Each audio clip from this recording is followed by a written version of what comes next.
ואנוכי אסתר פניי מהם, עמוד ב'.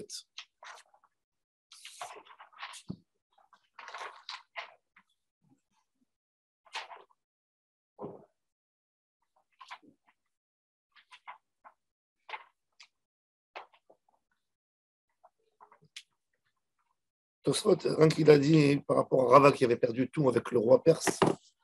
Alors Tosfot, il nous met en référence l'histoire dans Masechet Brachot avec Rava qui était marié avec la fille de Rav Chizda et qu'il allait chez Barézia pour lui prêter. Il lui demandait de l'argent pour lui interpréter les rêves.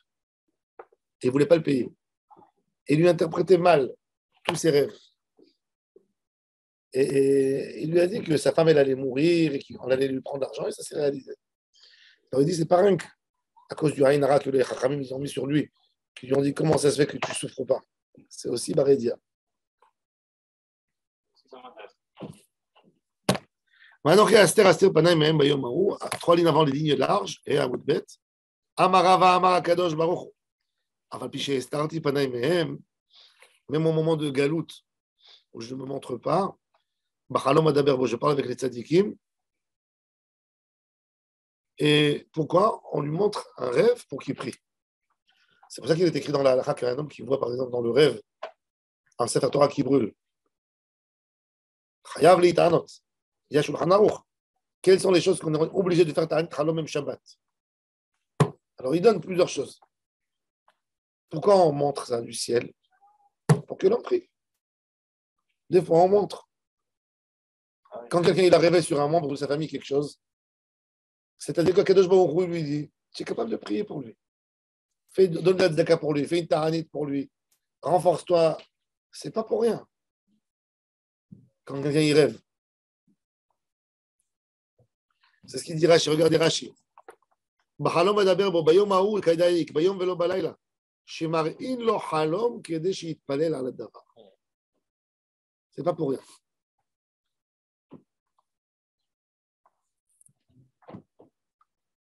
Rabbi Chaim Paladi, chaque fois, il rêvait. Il faisait... Son fils, il écrit que quand le grand-père est niftar, son grand-père qui était le Rishon LeZion à Jérusalem, il dit qu'il ne passait pas 10 jours qu'il ne se dévoile pas à son grand-père, ils étudiaient, même après sa mort. Et il rêvait des rêves incroyables. Il appelait les gens de la ville et disait il y a un malheur qui doit arriver, venant, on se réunit. Il faisait 3 fois le thé dans la journée. Il ramassait tout un... Il appelait tous les commerçants de fermer leur magasin. Il dit il y a un xéra qui va venir. Et il voyait que la xéra, elle venait et toute la communauté juive était épargnée. Pourquoi? On lui montrait du ciel. Il avait des rêves. C'est écrit comme ça même sur sa pierre tombale. Qu'il avait des miracles incroyables par rapport aux rêves qu'on lui annonçait du ciel. Et toujours, c'était vrai. On lui disait, il y a quelque chose qui va se passer. Tout de suite, selon ça, un jour, Shabbat, il raconte lui dans son livre. Il dit, il marchait Shabbat, et il rêve Shabbat, il part dormir, et il rêve qu'il marche dans la rue, et qu'il voit, lui, il était rabbin de la ville, et qu'il voit les anciens rabbins avant lui, que quand il était enfant, eux, c'était les rabbins de la ville. Ils viennent devant lui. Et tout d'un coup, il y a un rabbin, il fait rentrer sa main dans sa poche à lui. Il fait sortir des dragées d'amande. Il lui dit, Shabbat, tu prends des dragées dans la poche. Il a dit, Shalom, moi, vous me les avez mis. Ça veut dire, moi, je ne mets pas des... Si, tu as des dragées dans la poche. Il a dit, il s'est réveillé tout de suite. 2 heures du matin, il est parti, il a envoyé chercher tout de suite les responsables du Hérouv. Allez voir le Hérouv autour de la Judaria. Le quartier juif, c'est la Judaria. Ils ont trouvé que le Hérouv était abîmé tout de suite. Donc, le matin, annoncé dans toutes les synagogues. Aucun tiltou. On lui a annoncé tout. Le Ben Ishraï, un El Shabbat, il devait faire la mitzvah avec sa femme. Il était en train de lire le Chumash et il s'endort. Et il voit des lettres de feu. Bitalta. Tu as annulé. Tu as annulé. Il lève comme ça la tête, c'est bizarre. Il retombe comme ça, un sommeil incompréhensible. Bitalta. Il ne sait pas quoi. Il est comme ça, il a le fromage dans la main. Il dit, c'est quoi Bitalta? Comme ça, il fait dans le fromage. Il a le pasouk Ve'el Isha, Benidat Tum'ata Lo Tikrav. Et il a les lettres en bold, comme ça qu'il lui sortent. Benidat Tum'ata Lo Tikrav. Et là, ça va lui dire, vérifie-toi. Ça veut dire, on leur dit tout du ciel. La femme du Rav Mordechai, elle m'a raconté. Léla Seder. Son mari, il va dans. Lui, il n'avait pas de Hametz à la maison, il ne vendait pas. Léla Seder, ils ont fini à 2 h du matin. Il pose la tête sur son lit, il dort. Il se lève après un quart d'heure. Il dit à sa femme, il y a du Hametz à la maison. On m'a dit du ciel qu'il y a du Hametz. Qu'est-ce que tu racontes? J'ai nettoyé avec ma fille, on a tout passé. Dors, arrête, tu es tellement stressé, tu as entendu plein de questions sur le Hametz, je te dis qu'il y a du Hametz. Il referme ses yeux, on lui dit, tu as du Hametz à la maison. Hein? Il dit, oh, derrière l'armoire en bas, quoi. Ouais. Il s'est levé une deuxième fois. Elle lui a dit, arrête, on vient de parler. Donc, 3e fois, on lui dit, tu as du Hametz. Il a dit à sa femme, on ne dort pas, on va chercher le Hametz. Il est passé avec elle, armoire. Il a ouvert l'armoire où il y avait des médicaments pour les enfants. Comme il y a des petits-enfants qui viennent toujours, il y a du glacamol, du machin. C'était un sirop glucose, Hametz Gamour. Tout de suite, c'est parti, il a versé aux toilettes, il a jeté là-bas. On est maudit, il voit, c'est ce qu'il dit, Bachalom Adaberbo. Il n'y a pas de névoa, mais il y a Bachalom Adaberbo. Tzadikim, ils ont un niveau de Bachalom Adaberbo. Rabbi Yosef Amar, Yado Netouya Alenu. Et même avec ça, Kadosh Baruch Hu, il nous couvre. Chez Nehemar ou Bethel, il a dit qu'il s'y tira. Même avec la galoute, le niveau socio-économique des Juifs dans le monde entier.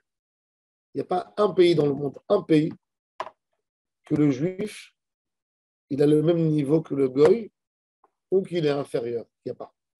Toujours le Juif, plus. En France, les Juifs, en moyenne, sont plus riches que les Goy. Aux États-Unis, n'en parlons pas. En Angleterre, en Russie, en Ukraine, même au Yémen, dans les endroits pauvres, toujours le Juif, il est plus riche. Pourquoi?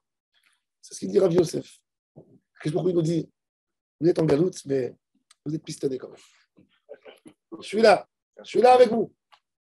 Une fois, je l'ai dit ça à un goy de la Sorbonne. Parce qu'on était copains et je ne voulais pas lui apprendre la Gemara. Il est parti, il s'est entêté, il est parti acheter un sidour et tout ça. Il était écœuré. Il m'a appelé au téléphone, il m'a dit, vous êtes les pires racistes du monde. Il m'a dit, vous avez une bracha chez le Hassadi Goy. Après, il a lu les corbanotes, les goïms. C'est comme la goutte qui reste dans le seau. Il m'a dit, si chez nous il y a ça, vous criez, et vous avez le droit de tout dire. Je lui dis, mais c'est légitime, on a le droit de dire.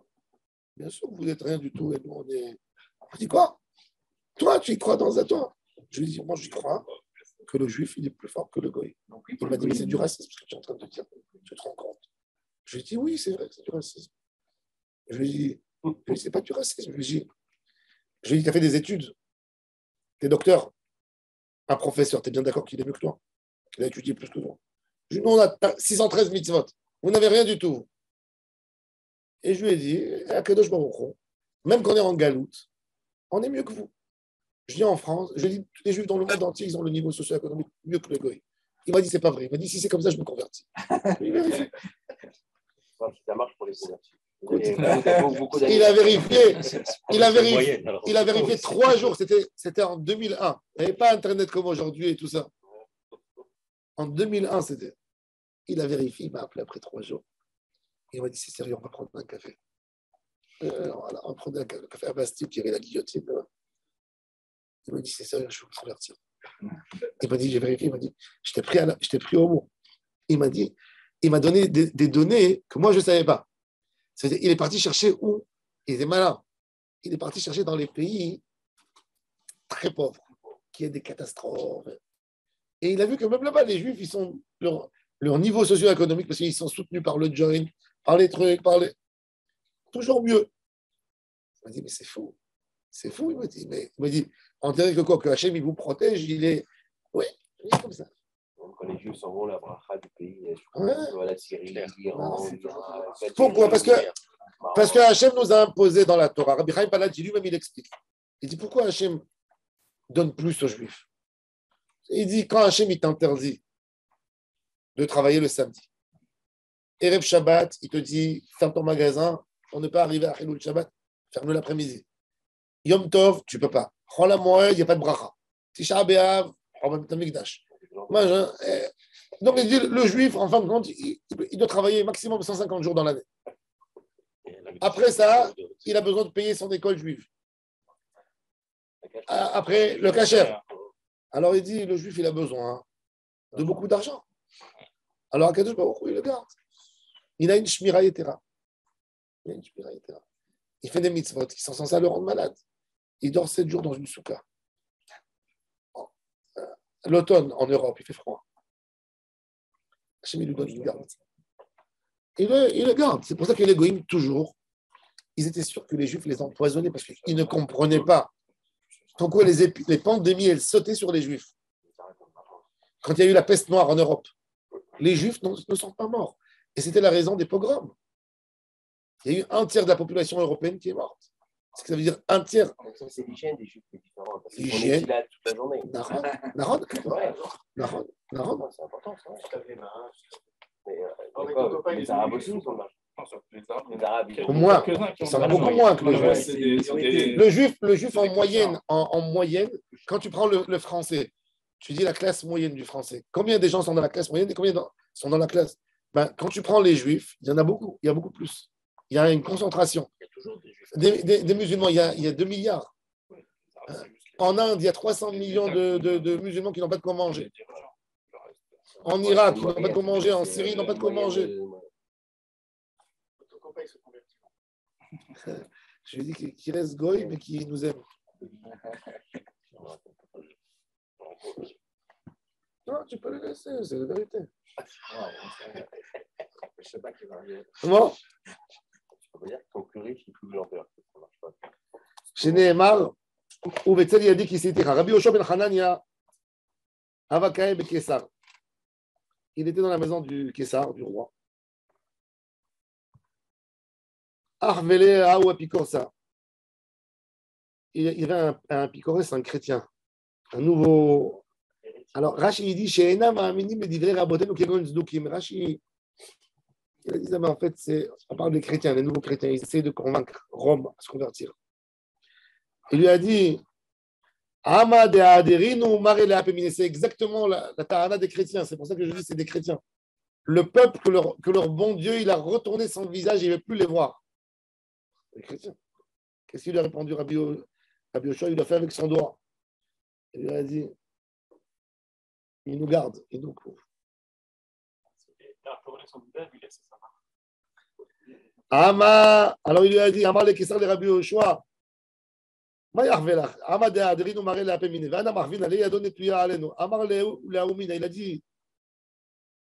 dit aux chrétiens, il lui a dit qu'est-ce que tu lui as montré? Il a voulu voir, est-ce qu'ils ont fait un geste devant lui. Donc il a voulu voir. Il s'est dit peut-être ils me font à moi quelque chose contre moi. Qu'est-ce qu'ils sont en train? Ils sont en train de se faire un langage de muet. Il lui fait comme ça, il lui tourne la tête, il lui fait comme ça. Qu'est-ce qu'il voulait dire? Alors il a dit à Rabbi Yoshua, qu'est-ce qu'il t'a dit? Il m'a dit que vous êtes un peuple délaissé. Qu'est-ce que toi tu lui as dit? Je lui ai dit qu'Hachem me protège. Il a dit au goy après, qu'est-ce que tu lui as dit? Alors il lui a dit Amad Adrino Maremine, Ouma Yarvela, qu'est-ce qu'il t'a dit? Amar Lo Yedana, je ne sais pas c'est quoi sa réponse. Amar Gavra de Lo Yedar, Maï Mahvoule Bemahog, Yarve Kame Malka. Il a dit à un homme qui ne comprend rien du tout. Il se permet d'être ici et de parler devant le roi. Ça veut dire un idiot. Il fait te sortir, décapitez-le. Ils lui ont coupé la tête. Abkou Vekatlo. Kikana Khadaf de Rabbi Yoshua ben Hanania. Amroule Rabbanan. Maïteve Alan Mepikorsim. Ils ont dit Rabbi Yoshua ben Hanania, il était tellement puissant. C'était Chacham. La Mishnah dans Pirkei Avot, elle dit sur lui Ashrei Yolato, sa mère, quand elle était enceinte, elle voulait que son fils, dans son ventre, écoute la Torah. Elle allait se mettre à la synagogue, mais elle ne comprenait rien du tout. Elle disait que la Neshama de mon fils écoute la Torah. Quand il était petit, elle avait un coin dans la Ezrat Hashem. Et toute la journée, il étudiait. Et dès qu'il pleurait, il lui donnait à manger. Mais elle voulait qu'il entende la Torah. Et il est devenu un très, très grand chacham. C'est l'élève de Rabbi Akiva. Et quand il est mort, ils ont dit, les chachamim, qui c'est qui sait répondre si bien à toutes les attaques antisémites contre la Torah? Qui c'est qui va nous aider maintenant que Rabbi Yoshua ben Hanan n'est plus là? Amar Lahem, il leur a dit avant de partir, Avda et Tzami Banim, Nisrecha Chochmatam, vous inquiétez pas. Tant qu'il y a des juifs intelligents, il y a des goyes intelligents. Mais s'il n'y a pas des juifs intelligents, il n'y a pas des goyes intelligents. Ça veut dire c'est un parallèle. Comme le Rambam il nous explique, il dit que pourquoi tu vois que à l'époque de Paro, tu vois que les Égyptiens, il y a des sorciers qui font des merveilles. Ils arrivent à créer du sang. Ils arrivent à créer des serpents d'un bâton. Ils arrivent à faire des grenouilles. Ils arrivent à faire plein de choses. Et comment ça se fait qu'aujourd'hui, il n'y a plus? Alors peut-être la Torah, elle a inventé des choses. C'était les marabouts de l'ancien. Et non. Quand les Juifs, ils avaient la présence divine sur eux, pour donner un équilibre dans cette machine qui s'appelle libre arbitre, pour donner un équilibre, ils étaient forts. Mais dès que les Juifs ont perdu leur force, eux aussi, ils ont perdu la leur. Du moment où il n'y avait plus de prophètes chez les Juifs, il n'y a plus de force chez les Goïms. Et il a dit,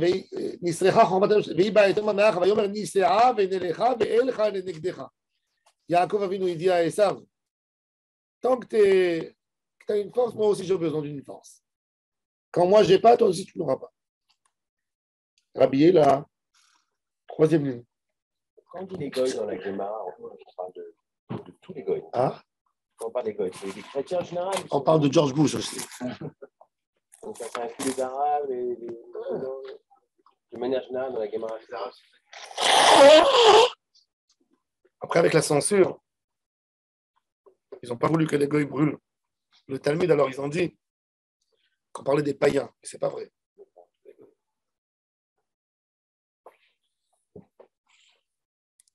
C'est pas de différence en fait, c'est tout goïs confondu. Non, il y a des goïms plus, qu'on se moque de plus, c'est les chrétiens.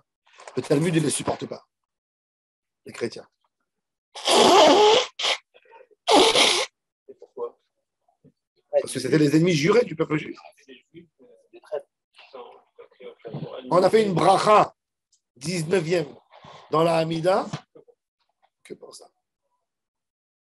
C'est quelle bracha? C'est celle du Keter. Le Keter, il n'avait pas de bracha dans les 18 brachot.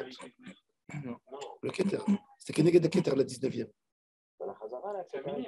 Non, la Bekata Minim, c'est Keneged Sfirat Keter. Ah, Sfirat. Non, c'est Keneged Sfirat Keter. Parce que le christianisme, qu'est-ce qu'il fait? Hachem Ishmael, il touche le Keter d'Akadosh Baruch Hu. Il touche le Da'at, c'est-à-dire de dire qu'elle est tombée enceinte. Du ribourg dans le Da'at, c'est une pire folie.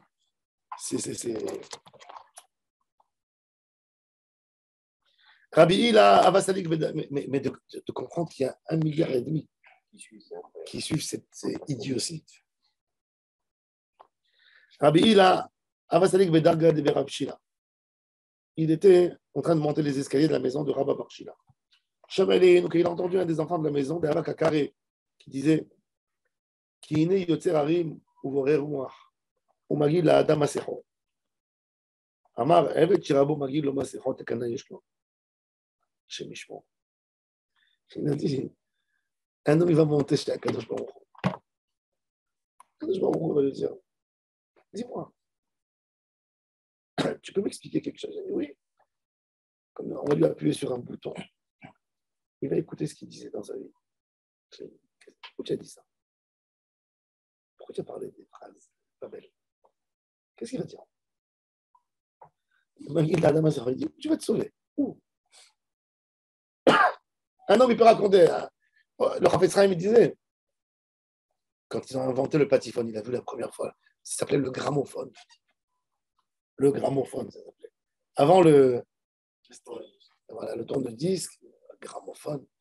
Ils ont montré au Chafetz Chaim, ils sont devenus fous, les gens, à l'époque. Il y avait la radio. Le Chafetz Chaim, il a dit, regarde, tout ça, c'est pour nous montrer la Mishnah dans Pirkei Avot. Aïn Roa et Ozen Shomat. Il y a un, il parle là, on l'entend au bout du monde. Il y a un, il parle. Aujourd'hui, on est enregistré surtout. Aujourd'hui, il ne faut jamais parler. Quand vous parlez au téléphone, vous êtes toujours enregistré. Par défaut, il y a des gens qui sont par défaut à enregistrer, après ils décident qu'est-ce qu'ils veulent supprimer. Par défaut, quand tu l'appelles au téléphone, tu es enregistré. Tu n'entends rien du tout. Il y a des applications aujourd'hui tellement performantes que tu n'entends pas un son comme s'il y a quelque chose qui est en train de t'enregistrer. Tu es enregistré par défaut. Le rabbin, quand j'étais au bureau, il me disait, il y a 15 ans, Ishamrou lachem pens, fais attention du stylo. Aujourd'hui, tu ne peux même plus parler. Tu es enregistré. Tout. Moi, des fois, il y a des gens, ils me rendent fou. Il y a des gens que je ne leur réponds pas parce que je sais qu'ils s'enregistrent. Un jour, il y a quelqu'un qui m'a posé la question. Il m'a dit, est-ce qu'on peut aller manger dans une pizza dans la zone industrielle? Et il m'a dit, il y a la cache-route de Tsoar là-bas. Je lui ai dit, écoute, Tsoar en fromage, ils sont très light. Ils amènent n'importe quel fromage. Ils autorisent des fromages du Ravanoun qui ont été déclarés comme taref en France. Il y a eu des choses terribles. Moi, je ne savais pas, il a enregistré. Il est parti, il a fourni. Un Français donné au propriétaire qui m'appelle. Après, il me dit, tu me fais sur moi du shaming, je vais t'attaquer 300 000 shekels. Je lui dis, moi, j'étais haram. Parce que quand il m'a dit, je lui dis, moi, je ne sais pas de qui tu parles. Je ne veux pas savoir. Je dis une chose très simple, que Tsoar autorise des fromages qu'en France, ils ont été décidés par le consistoire comme tarif. Je dois savoir. Il me dit, Dodge, je ne sais pas, je n'ai pas envie d'entendre le nom. Ne me dis pas le nom. Donc, il ne pouvait rien faire avec. Mais il a essayé de me... Mais les gens, ils envoient, ils te basculent. Faire très, très, très attention. Très attention. Quand vous avez une conversation importante, ne pas parler au téléphone. Les gens, c'est des traîtres. Tu lui parles, il t'enregistre. Même le téléphone est pas Ouais. Non, mais ça, c'est déjà des niveaux. Hein? D'accord. Mais il peut... C'est des niveaux que c'est la Hein? Il enregistre, il met en passif et après il le récupère. Parfois, tu parles d'une. S'il te dit le fromage qu'il met, une baille. Moi, je ne rentre pas là-dedans. Tu vois. Sur Google après, tu peux.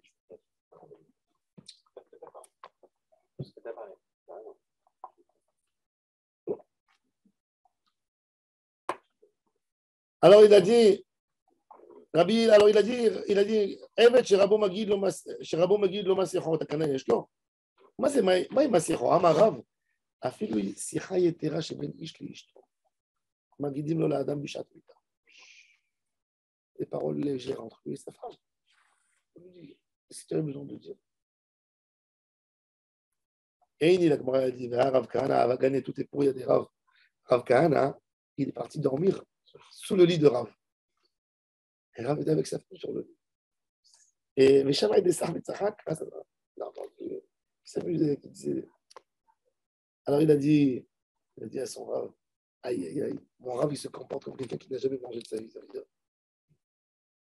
Alors son Rav lui a dit, t'as pas honte jusque-là, ici, c'est pas écrit. Mais dans la Gemara, dans l'autre endroit, c'est écrit, il a dit, jusque-là, tu as osé d'aller suivre ton Rav. Et là, il a dit, oui, c'est une Torah, ça aussi, il faut savoir comment il faut se comporter. Même au lit, il y a un comportement. Donc, il n'a pas fait ça pour parce que c'était un journaliste chez les jeunes. Non. Alors, il a dit, Pouk, Amarle Kahana Pouk, Cohen, sors d'ici. La voix, c'est pas des Réretz. Alors, il a dit, la crèche, mais tu vois, il n'a pas insulté, ou tu vois. Il a compris qu'il appelait Shem Shaman. Alors, il a dit, la crèche, quand il a été fâché avec lui. Alors, il a parlé plus léger. L'idée, encore une fois, tu peux parler, mais pas parler pour rien. Ah non, mais il veut faire rire quelqu'un. Une blague. Et l'autre, il est tchabab devant lui. Alors, il fait plus. Et des fois, il n'a pas besoin de ça. Alors, ça veut dire chaque mot, il doit être mesuré. Dehors, sors.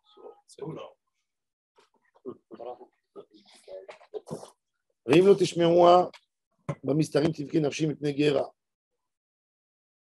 הקדוש ברוך הוא, il dit au prophète Jérémie, vous n'avez pas écouté comment je pleure. ואם לא תשמעוה, vous n'êtes pas capable d'entendre mes larmes, d'entendre mes cris. Pourquoi? Parce que bamistarim tivke nafshi, je pleure en cachette. Mipne geva. Donc, elle explique. Amarav Shmuel bar Inya. Ishmederav. Makom ishlo la kadosh baruch hu mistarim shemo. Il pleure là-bas. Une chambre cachée où il pleure. Maï mipne geva. Amarav Shmuel bar Yitzhak. Mipne gavatam shel Israël shenitla mehem venitna le'umat ha'olam. Tout le bonheur du Ham Israël qui est parti dans le monde. Et Hachem, il dit, tout ça, ça aurait dû appartenir à mes enfants. Et ils ont perdu ça avec leur abondance. Rabbi Shmuel ben Nachmani Amar b'nei ga'avata shel malchut shamayim. Et ça, c'est les chrétiens, ils appellent ça, vous savez, qu'à la base, les chrétiens, ils appelaient l'église, jusqu'aujourd'hui, elle est appelée dans les titres latins, malchut shamayim. L'église, c'est malchut shamayim, le royaume du ciel, des cieux. Et ça, tout ça, c'est contre les chrétiens, cette phrase. Les Amoraïm, déjà, ils étaient baignés dans le christianisme. Non, cela dit, il n'y avait que le christianisme. Non, le Talmud a été scellé 30 ans avant Mahomet. Dans l'époque de Mahomet. Ouais. En année 500. L'islam n'était pas encore. Hein? L'islam n'était pas encore né. Non, mais le christianisme était déjà bien. Le christianisme. Donc, tout ça, qui parle tout ça à Gadol, c'est contre les chrétiens.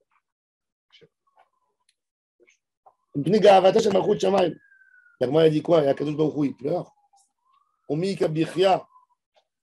Kame Akadosh Baruch Hu, Amar Papa, Ela Atzivut, Ifne Akadosh Baruch Hu. Chez Hachem, il n'y a pas de tristesse, c'est que de la joie. Chez Nehemar, Od ve'adar lefanav, Yivdu et Hachem besimcha, Od ve'adar bimkomo. Alors il dit pourquoi? Comment il se. Alors il dit, la kashia, Abevate Gavai, Abevate Varai. Comme il dit le Chovot Alvavot. Le Chovot Alvavot, il dit sur le tzaddik, il dit, Tsahalato befanav, ve'evlo belibo. Il règne dans son visage, il rayonne dans son visage, toujours souriant. Et son deuil, ses problèmes, il les garde dans son cœur. Et donc, tu passes dans la rue, tu vois qu'il n'est pas bien. Et les gens, comment ça va, Baruch Hashem? Il pleure seul. Mais pas. Ça, c'est des hommes nobles. Chassid. Tsahalato bepanav, sa joie sur son visage, et Evlo, son deuil dans son cœur. Si ça reste trop dans son cœur, ça peut le briser. Et il sait où se verser, tu as raison. Ça, c'est un enfant. Moi, j'ai écouté, peut-être tu l'as écouté un jour, mais j'ai écouté un prof qui a dit à cet ami, on a un sac qui était des pommes de terre. Ils sont restés comme ça un mois. Et là, les pommes de terre étaient longues à moitié et tout ça. Et après, il les avait après un mois, il les a dit. Si vous gardez votre Kevin, alors à la fin, ça restera ça dirait comme le sac de pommes de terre. Khazak, très bien. Non, mais ça, c'est. Ça, tu as raison. Ça, on parle pour un jeune qui a besoin. Par exemple, je te donne un exemple. Il y a un homme qui est angoissé de caractère. Il a des problèmes de parnassa. Il rentre à la maison. Il y a ses enfants. Papa, il saute sur lui. Comment ça va? Laissez-moi, je suis triste. Le lendemain, il revient à la maison. Sa femme est préparée. Il dit, je n'ai pas envie de manger, je suis déprimé. Il a détruit toute sa maison. Dans chaque chose, il faut savoir évacuer, mais il faut savoir comment évacuer. D'une manière générale, un homme, il doit toujours montrer une belle apparence, une Pas besoin de montrer de la tristesse. Et on apprend ça d'Akadosh Baruch Hu. Que même Hachem, que quand il a des inquiétudes par rapport à Am Israël, il le fait discrètement.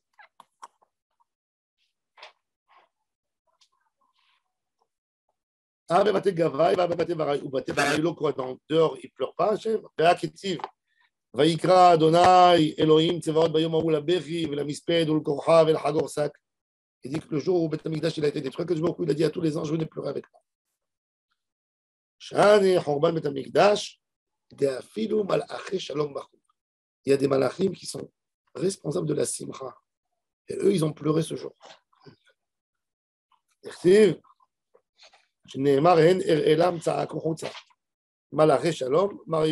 dans la prophétie de Ishayahu. Vedamoa Tidma Vetered Veterat Ani Dima qui Nishba Eder Adonai. Le prophète Jérémie il dit dans le pasuk Vimlot Ishmeru, il continue et il dit Vedamoa Tidma Vetered Ani Dima. Alors c'est écrit Vedamoa larme, Tidma larme. Veterat Ani Dima. Encore une fois, trois fois c'est écrit le mot Dmaot, les larmes. Qu'est-ce que ça veut dire ces trois? La Gemara elle explique. Amar Rabbi Elazar, Shalosh Demaot Alalu Lama. Pourquoi c'est larmes? Achat al Mikdash Rishon, ve'achat al Mikdash Sheni, ve'achat al Israël Shigalu Mimekoma. Deux larmes sur chaque Beth Mikdash et sur la galoute les tzarot de Am Israël. Que Hachem il pleure. C'est-à-dire qu'Akadosh Baruch Hu il te dit, moi ne croyez pas que c'est moi qui ai amené ça contre vous. Je pleure avec vous. Vous pouvez sortir. Si le Ham Israël veut sortir de la galoute, il sait comment. Une décision d'une journée du Ham Israël, c'est où c'est un peu. Moi, je sais un peu maintenant. La question c'est qu'on ne s'est pas mis d'accord autour de cette. Mais il y a d'autres qui disent al Bitul Torah. Bitul Torah, la Gemara dit Maïki Nishba Eder Hashem. C'est écrit Nishba, c'est écrit c'est la galoute, c'est pas Nishba, il a été capturé. C'est pas Bitul Torah. Il dit si. Quand le Ham Israël est en galoute, ils ne peuvent plus étudier la Torah. Il y a un grand Bitul Torah. Ils sont chacun dans ses occupations. Hanou Rabbanan. Shlosha Kadosh Baruch Hu bocher alehem bechol yom. Al she'efshar la'asok b'Torah ve'eno oset. Un homme qui peut étudier, il étudie. Ve'al she'efshar la'asok b'Torah ve'eno oset. Qui est sur le pauvre, qui ne peut pas étudier la Torah, mais il vole de son temps pour étudier la Torah quand même. Kadosh Baruch Hu, il est ému de ce qu'il fait. Ve'al parnas amitgaer la tzibur. Ça, c'est le pire. Un homme qui représente le public, il devient orgueilleux sur le public. C'est qui t'a donné la force? Toute ta force. C'est nous qu'on te l'a donné. Non? Bishlama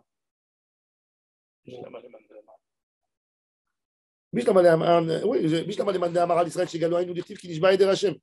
Ela leman de'amar al bitul Torah, maï ki nishba eder Hashem. Kivan shegalo Israël mekomam, du moment où les Ham Israël ils ont été exilés. Il n'y a pas un plus grand Bitul Torah. C'est-à-dire qu'un homme, qu'on lui a donné un pouvoir du public, qu'il soit n'importe quel poste public, il se prend des airs. Kadosh Baruch Hu, il pleure. Il est écœuré de ce comportement. La force d'un homme public, c'est le public. C'est le public. Shaliach, Tzibour, tu es l'envoyé du public. Toute ta force, elle ne vaut rien sans le public. Rien. Absolument rien. Alors pourquoi tu te vantes?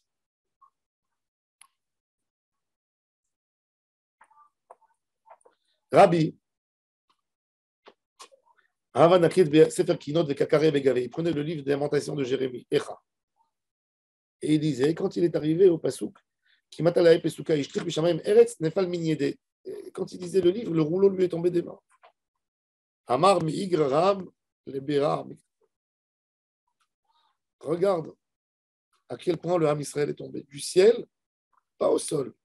Au puits qu'il y a dans le sol en bas. Ça veut dire que des fois, Hachem Ishmael, quand quelqu'un il perd son mazal, c'est pas qu'il tombe et il reste classe moyenne. C'est ce qu'elle a dit. C'est ce qu'elle a dit, la femme de Haman. Elle a dit à son mari, les Juifs, ils n'ont pas de milieu. Ou en bas, ou en haut. Il n'y a pas de milieu. Alors, il lui a dit, quand Haman il est venu, il a dit, bon, c'est rien que par occasion, le roi, il voulait récompenser Mordechai parce qu'il a sauvé le roi de la mort. Je lui ai fait un tour dans la rue, alors ça y est, c'est comme on dit en hébreu, le colium pourim. C'est pas tous les jours pourim. Une fois, il t'a eu. Demain, tu vas le. Il a dit, c'est. Ils lui ont dit, non. Qui misera Yehudi Mordechai.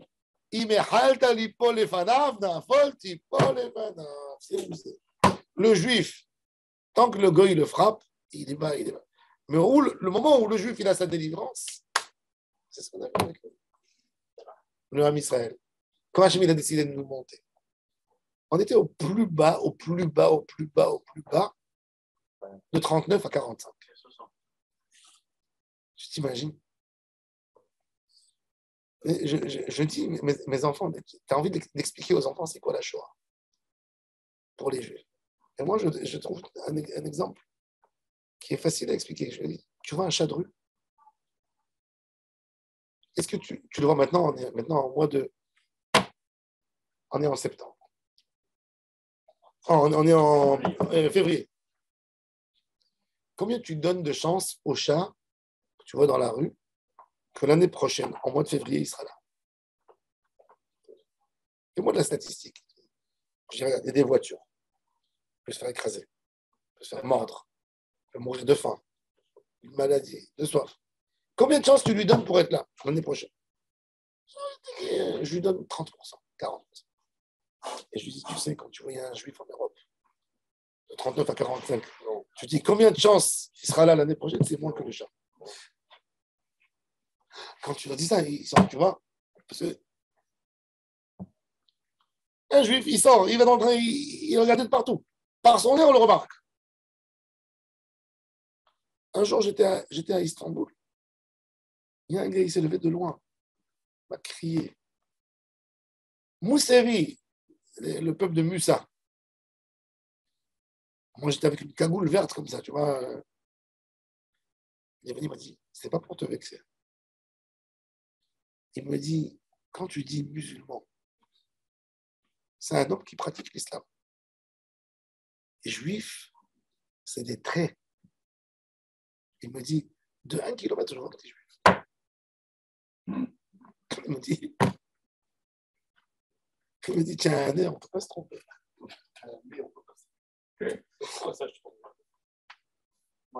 Écoute, il y a le nez juif. Le nez juif, c'est pas pour rien le nez juif. Non, il y a des caractères. Les juifs, ils ont un ADN particulier.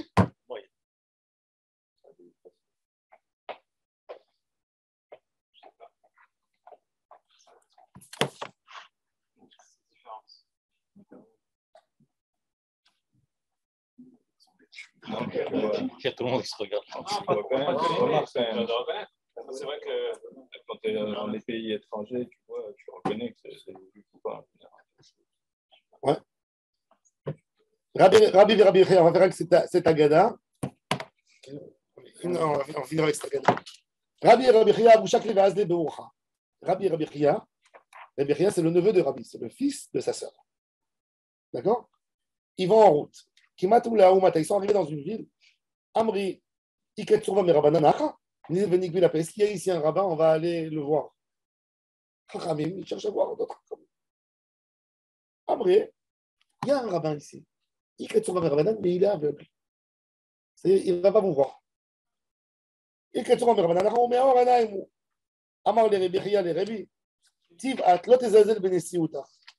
Reste ici, toi tu es le nassi de la génération.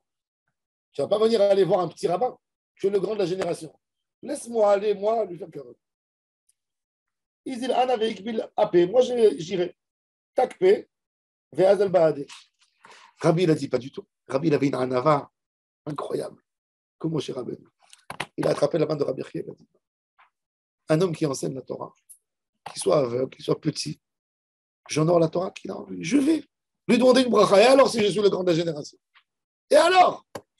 Et donc, il n'a pas laissé son neveu aller. Il est parti avec lui. Ils sont rentrés chez lui.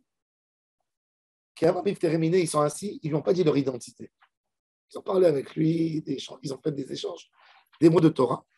Et quand est arrivé le moment de partir, Amar Léo, regardez quelle phrase puissante de l'oreille. Amar Léo, atem ikbaltem, panim anirim be'enam ro'im. Vous êtes venus accueillir l'homme qu'on le voit mais qui ne voit pas. Je vous souhaite que celui qui voit et qu'on ne le voit pas vous accueille toujours. Atem batem le'akbil. C'est tellement émouvant. Atem ikbaltem, panim anirim be'enam ro'im. Tizku le'akbil, panim aro'im be'enam nirim. Alors, en sortant, Rabbi, il a dit à Rabbi Chia, tu voulais m'éviter cette si belle bracha, cette si belle phrase. Regarde comme elle est magnifique. Amarle, Ikoash tamenatan me'ai birkata. D'où il a appris ça? Amarle, mais manchmia là. D'où tu as appris cette si belle bracha? D'où tu l'as formée?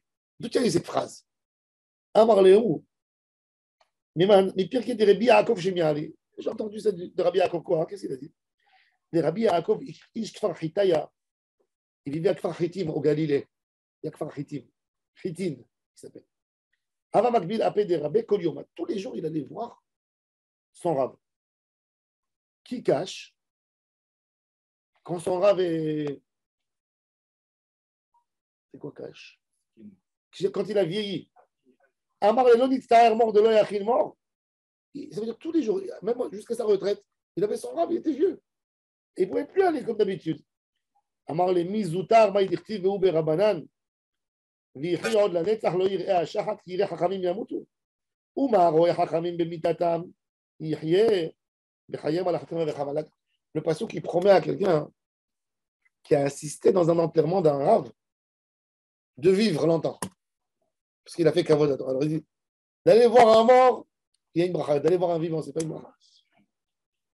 Et de là, il faut apprendre. Quand on voit un tzaddik, il faut aller. Moi, combien je regrette que je ne suis pas parti voir le rabbi de Lubavitch. Je lui ai écrit une lettre à l'âge de 16 ans. Il m'a envoyé une réponse. Le chalier de Chabad, il ne voulait pas la donner, il voulait garder la lettre du rabbi. Ouais. Et dans la lettre, il m'a dit, je t'ai invité à venir dans la yeshiva, chez nous. Et je voulais, on n'avait pas d'argent pour aller. Et j'avais toujours ce... Et après, bon, il est tombé paralysé. Je me suis dit, tu sais, des fois, tu vas une demi-heure tu reçois un route. Quand il y avait je vais vous raconter une petite anecdote.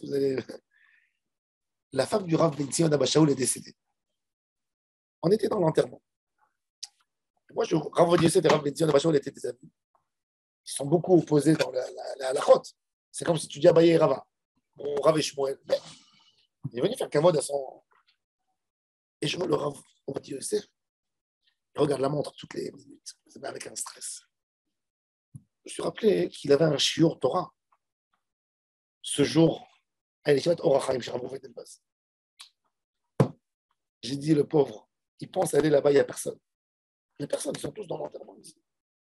Parce qu'il n'a pas vu qu'il y a des affiches qui ont dit la femme du Gadol Adam, donc tout le monde. Et je vois que tout d'un coup, il sort. Maintenant, c'est diabétique. J'ai dit, moi, je vais courir. C'était à 1 kilomètre, comme ça.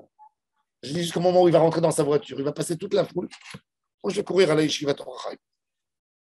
J'ai couru à la Yeshivat Or HaChaim. J'étais sûr qu'il allait aller donner un cours. J'arrive, il y a 700 places assises. Personne. Je prends un livre, je m'assois.